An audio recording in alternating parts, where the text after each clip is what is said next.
feet, when something caught her eye. She pulled the plugs from her ears and bent forward. Tiny fingers curled into the stone. Still, unmoving. She peered closer, pointed a toe, and hesitantly scraped back the nearby rubble with her boot, to reveal a bluish hand, a bony wrist laced with a bangle.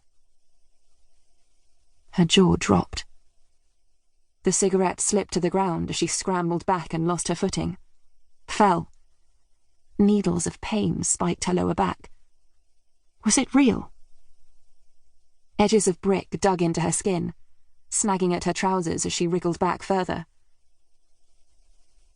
A voice in the distance, muffled as if underwater.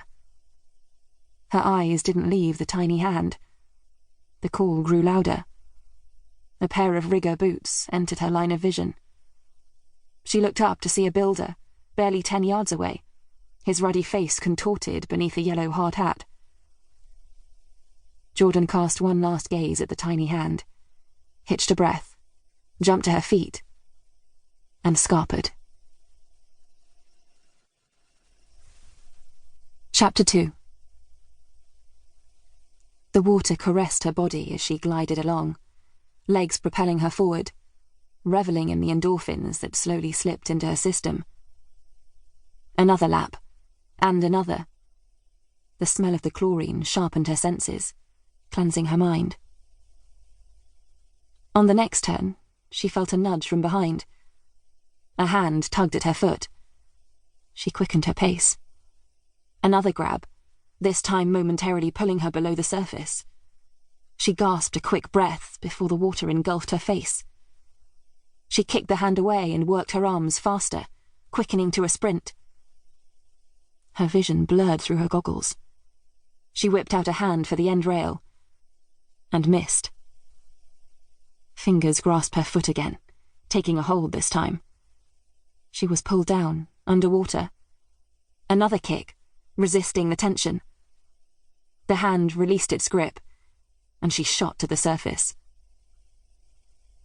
Water droplets trickled down Beth's face as she grabbed the rail, lifted her goggles, and laughed at her niece, Lily, who was now beside her. "You almost got me there," she said. "You're getting so fast." The child wiped her eyes and beamed at her aunt. "Can we go again?" Beth glanced at the clock. "Maybe next time."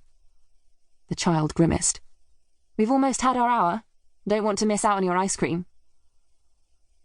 The words performed their magic, and the 7-year-old hauled herself out of the pool. It was rare that a day off for Lily. The village school had closed to be used as a polling station for the national elections, coincided with Beth's rest day, and she wanted to make the most of their time together.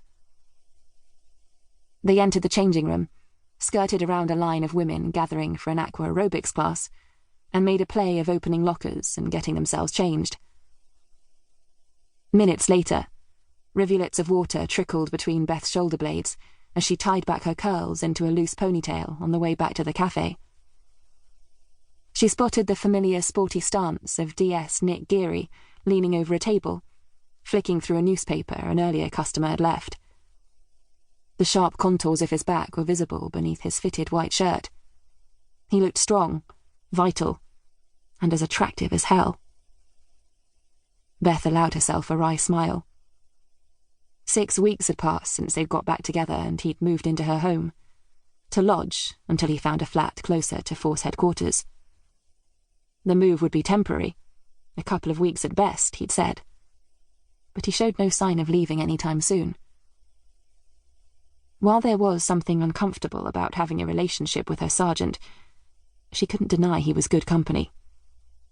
She enjoyed having him around, even if, after careful consideration, she still resisted his pleas to share their relationship with colleagues. A lodger was one thing, a lover quite another. And since they were both deployed on the homicide and serious crime squad, and she'd recently applied for promotion, she didn't want colleagues to think she was sleeping her way to the top. No. For now, they were lovers in secret, friends and work colleagues to the rest of the world.